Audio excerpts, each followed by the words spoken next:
The silk felt like a lie against her skin, a whisper of luxury in a room that had become a torture chamber. Amara stood on the pedestal, a spotlight isolating her in a sea of judgment.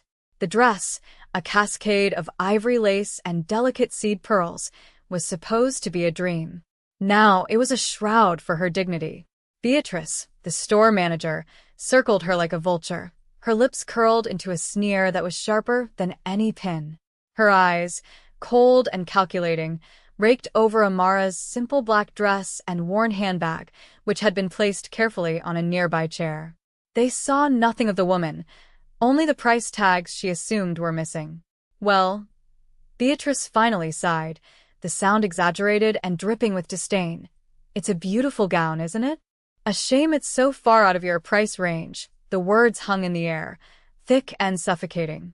A few other wealthy patrons, women draped in designer labels and dripping with diamonds, stopped their browsing to watch the unfolding drama, their faces a mixture of pity and cruel amusement.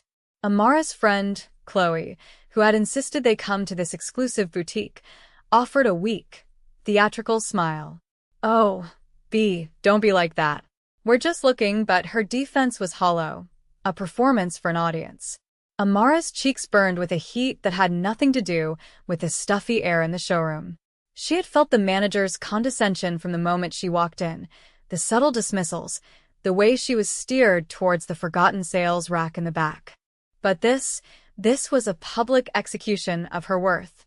She looked at her reflection in the full-length mirror, seeing not a bride-to-be, but a charity case.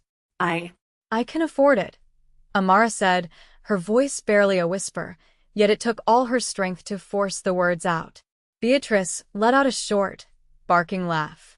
"Of course you can, dear. They all can." She reached out and tugged at a delicate lace sleeve with contempt. The fabric, fragile and exquisite, tore with a sickening sound. A collective gasp echoed through the silent shop. The dress was ruined. Beatrice dropped the torn piece to the floor. "Now you'll have to pay for it. I knew you were trouble the second you walked in. People like you just want to play dress up and waste our time." Amara felt the floor tilt beneath her. The stares of the other women were like physical blows. Humiliation, cold and sharp, pierced her heart. What happened next would destroy everything this woman had built her petty kingdom upon. But they couldn't know that. They couldn't possibly imagine the storm that was gathering just beyond their gilded doors, a storm of 10 black SUVs and a man whose love was as fierce and unforgiving as his reputation. What would you have done in her place? 6 months earlier, the world had been a much quieter place, filled with the gentle rustle of turning pages and the comforting scent of old paper and leather.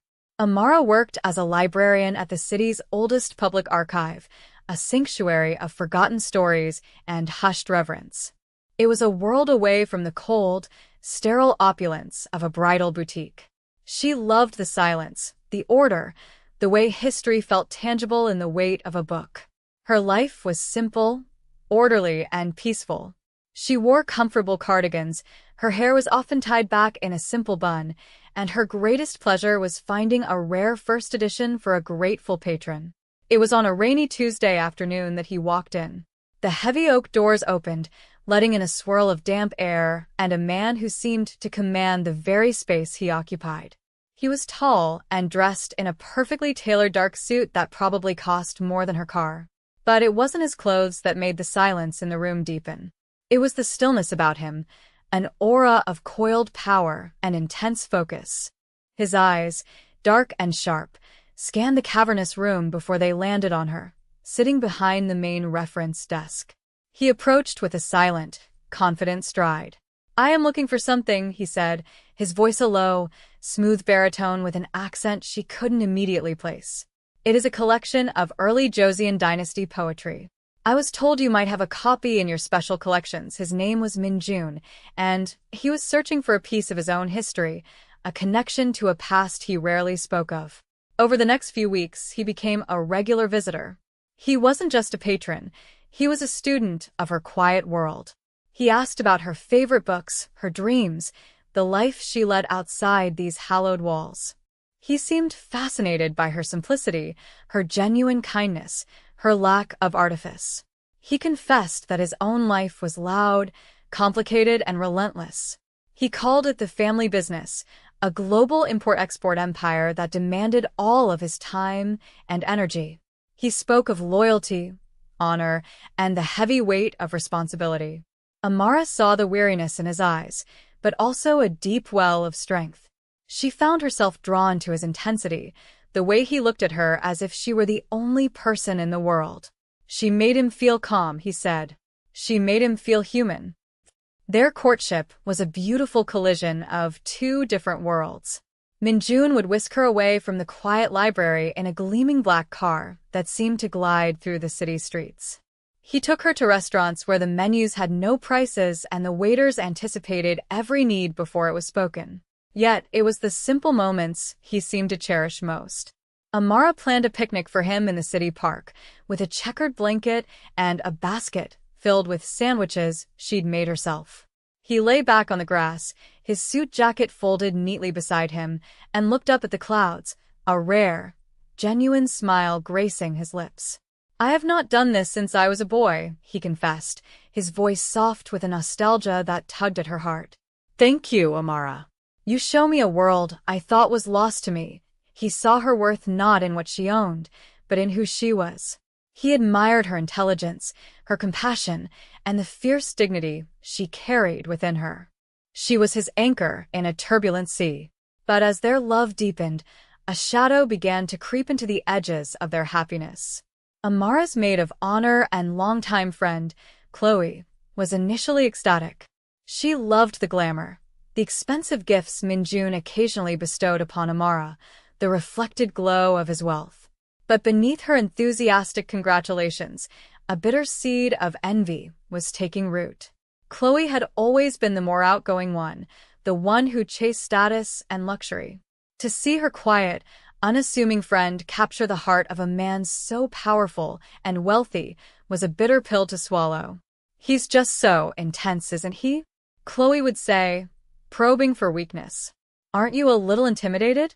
His family, their business, it all sounds so serious. Her questions were always framed as concern, but Amara could feel the subtle judgment, the implication that she was out of her depth.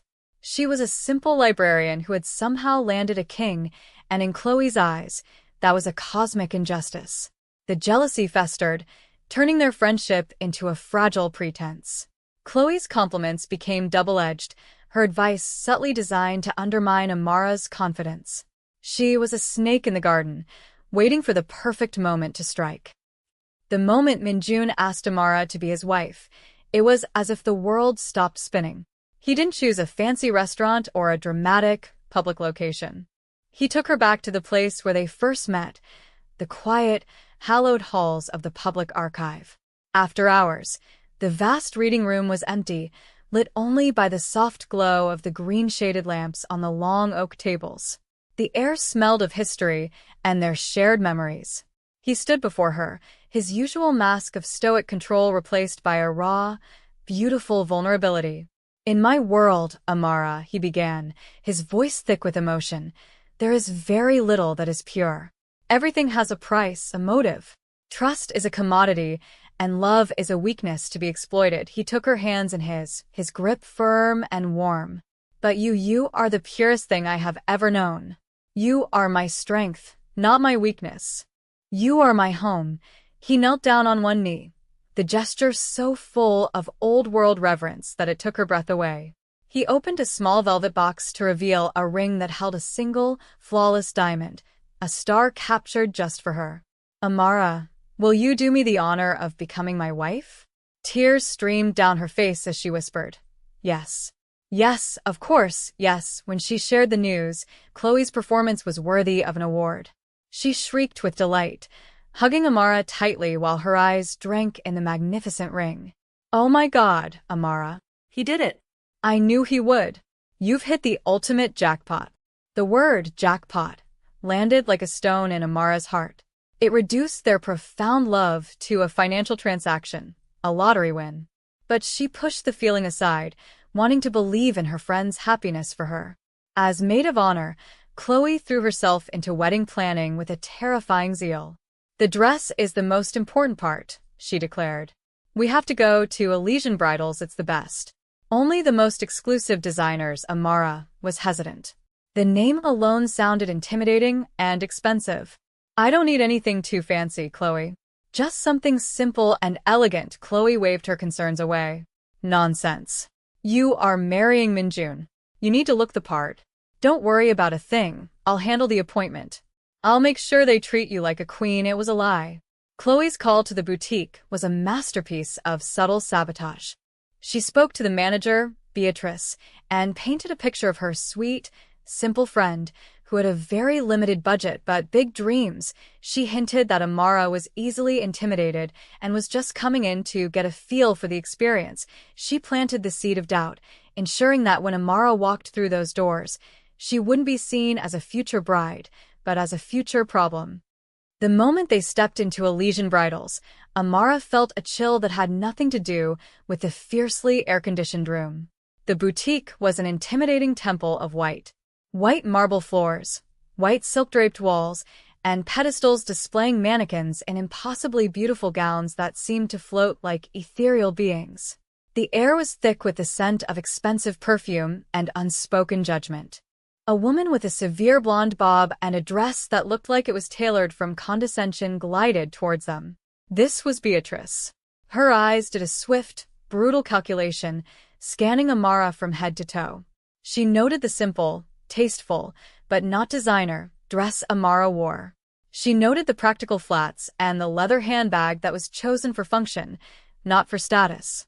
Her smile was a thin, bloodless line. "May I help you?" she asked, her tone suggesting they had wandered in by mistake. Chloe, ever the actress, stepped forward. "We have an appointment for Amara. I called earlier." Beatrice's eyes flickered with recognition. "Ah, yes. The dreamer." The word was coded in sarcasm. She gestured vaguely towards a corner of the store.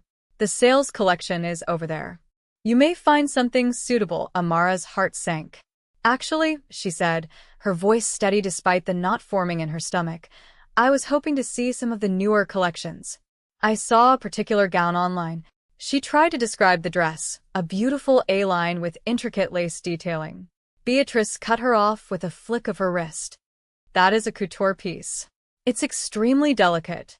We only allow serious clients to try those on." The implication was clear. "You are not a serious client." Amara felt Chloe's hand on her arm, a supposedly comforting gesture that felt more like a restraint. "Maybe we should just look, Amara," Chloe whispered, her voice loud enough for Beatrice to hear. "It doesn't hurt to see what's on sale." Every instinct told Amara to turn around and walk out, to escape this cold, hostile environment. But a stubborn part of her, the part that Minjun admired so much, refused to be dismissed so easily. She had a right to be here. This was supposed to be a joyous day. She would not let this woman's prejudice ruin it. "I would like to try on the couture gown," Amara repeated, her voice firmer this time, her gaze unwavering. Beatrice's eyes narrowed. It was a challenge, and she was not a woman who backed down. A cruel smile played on her lips. "Very well, but you should know we have a policy. If you damage the gown, you buy it." And so we return to the moment of impact, the sound of tearing lace echoing in the cathedral-like silence of the boutique. The torn scrap of fabric lay on the pristine white pedestal like a fallen feather from a wounded bird. Beatrice stood with her arms crossed, a triumphant smirk on her face. Her cruel words, "Now you'll have to pay for it," were a verdict and a sentence.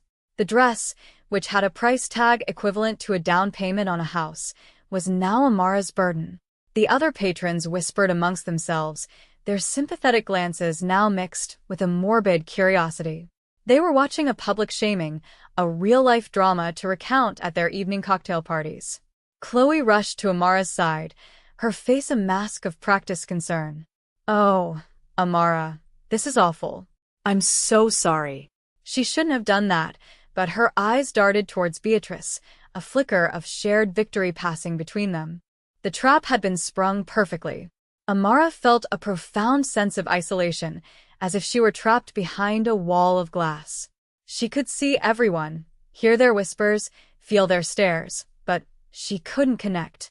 Her own voice was lost to her. All she could feel was the searing heat of shame. She slowly stepped down from the pedestal, her movements stiff and robotic. Her mind raced, trying to process the sheer malice of the act. Why? Why would someone be so deliberately cruel? She looked at the ruined dress, then at the hard, unyielding face of the manager. A single tear escaped and traced a hot path down her cold cheek. She fumbled in her purse for her phone, her fingers trembling. She wasn't planning on calling Minjun. She would never burden him with something like this, something so petty and ugly. She just needed something to hold, a familiar weight in her hand to ground her in a world that had suddenly become hostile and surreal. Her thumb hovered over his contact photo, a picture she'd taken of him smiling at the park. Just seeing his face gave her a sliver of strength. She wouldn't break. She wouldn't give these women the satisfaction of seeing her crumble. She took a deep breath, preparing to face Beatrice, to deal with this nightmare on her own. It started as a distant vibration, a low hum that seemed to resonate up through the marble floors.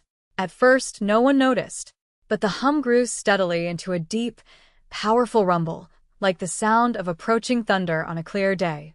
Heads began to turn. The patrons and staff glanced nervously towards the large, plate-glass windows at the front of the boutique. Outside, on the sun-drenched, exclusive street lined with designer stores, a shadow was falling.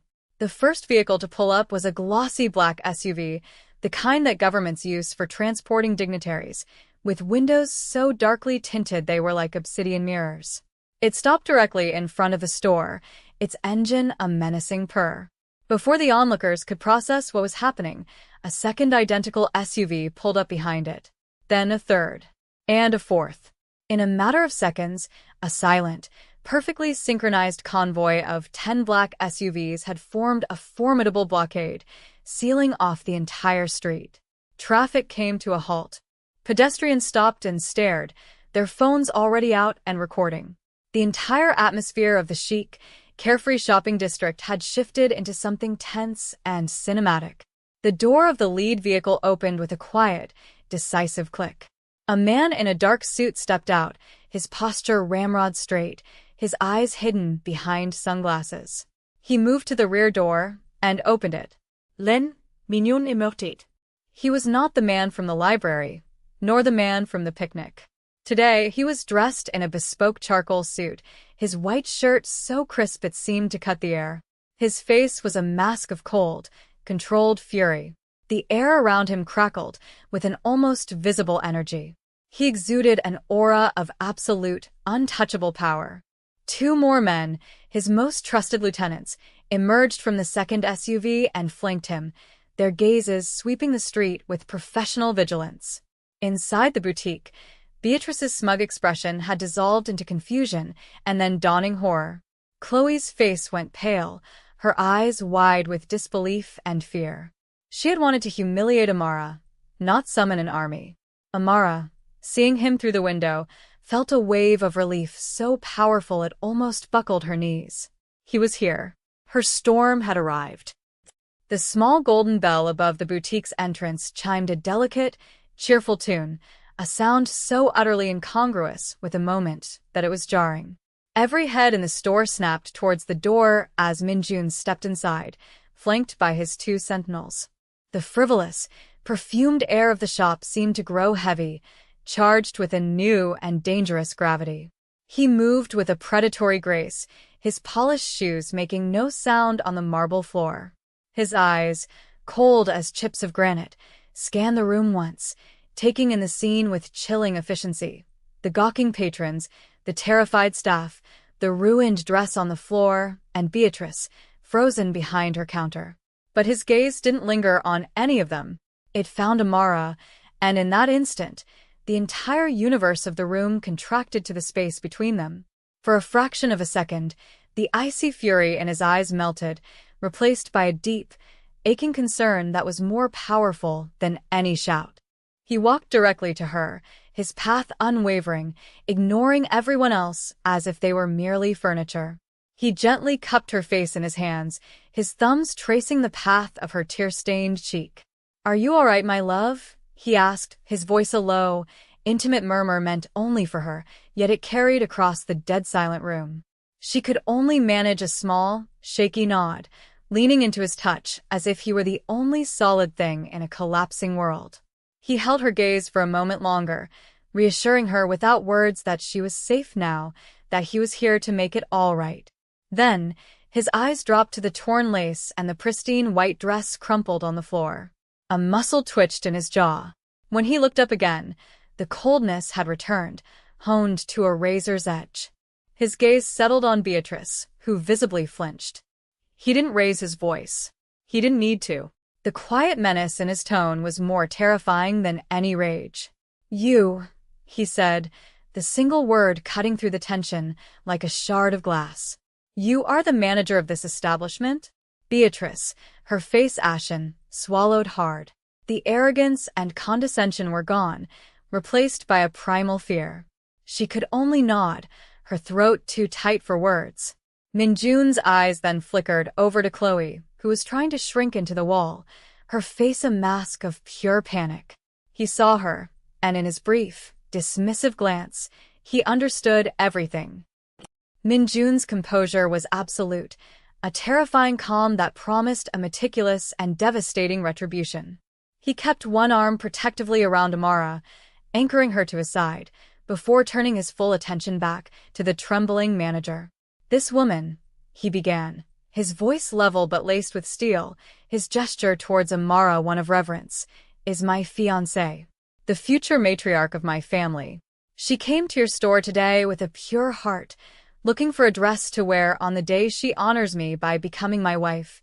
He paused, letting the weight of his words settle in the suffocating silence. "She can afford to buy this building. She can afford to buy this entire street and turn it into a parking lot. Her heart is worth more than every thread and bead in this room combined. But she is a humble and kind person, so she came here, hoping for a simple, happy memory." His gaze hardened, becoming impossibly colder. "Instead, you chose to insult her. You chose to humiliate her. You chose to judge her worth based on the label on her handbag. You have made a grave, irreversible mistake." He gave a sharp, almost imperceptible nod. One of his lieutenants, who had been standing silently by the door, stepped forward. He carried a sleek, silver briefcase. He placed it on the front counter and snapped it open. Inside, stacked in neat, tight bundles, was cash. More cash than Beatrice had likely ever seen in one place. "My fiancé no longer requires a dress from this place," Minjun stated, his voice flat and final. "However, we will be making a purchase. We are buying your entire inventory. Every dress, every veil, every pair of shoes, every accessory in the store. My assistant will wire the full retail price to your account within the hour." Beatrice stared, dumbfounded. Minjun then pointed a single, elegant finger at the ruined gown on the floor. "Except for that one. That one is an insult. I want you to burn it." His final piece of business was Chloe. He turned his head slightly, his eyes locking with hers. "And you," he said, the words dripping with ice. "You are no longer a part of our lives. You will not be at our wedding. You will never speak to Amara again. Disappear." He then looked down at Amara, his expression softening completely. "Come, my love. Let's go. I know a designer in Paris. He will create a gown worthy of a queen." He guided her out of the shop, leaving behind a scene of utter devastation, a ruined business, a broken friendship, and the deafening silence of justice served. 3 months later, the golden afternoon sun of Paris streamed through the floor-to-ceiling windows of a private atelier overlooking the Seine. The air smelled of jasmine and fresh silk. There were no price tags here, no judgmental eyes, only the quiet hum of creativity and respect. Amara stood on a pedestal, but this time, it felt like a throne. She was wearing a gown that was more than a dress. It was a work of art, a testament to love, crafted just for her. It was made of moonlight and starlight, with hand-stitched embroidery that told the story of a librarian who met a king. She looked not just beautiful, but powerful, serene, and deeply, truly happy. Minjun stood nearby, his arms crossed, watching her with an expression of profound pride and adoration. He had never seen her look more radiant. The storm had passed, and in its wake, it had washed the world clean. If you love stories where good triumphs and arrogance is brought to its knees, you're in the right place. The news had traveled back to them, of course. Elysian Bridals had been forced to sell its entire stock to Minjun's company for a fraction of its value, after which he had every single piece donated to charities that provided formal wear for underprivileged women. The boutique, stripped bare and its reputation shattered, went bankrupt within a month. Beatrice lost everything she had built her petty kingdom upon.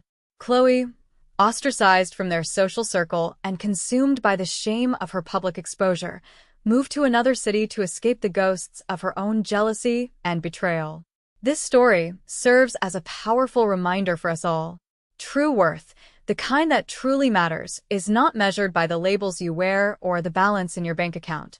It is measured by the content of your character, the kindness in your heart, and the quiet dignity with which you carry yourself. Never, ever let the hollow judgments of small-minded people make you feel small, because the universe has a funny and often dramatic way of reminding the arrogant just how insignificant they truly are. Amara found her happily ever after, not because of the wealth or the power, but because she stayed true to herself and was loved fiercely for it. Drop your city in the comments below to let us know where you're watching from, and if you believe in the power of loyalty and true love, make sure you subscribe right now for more inspirational stories.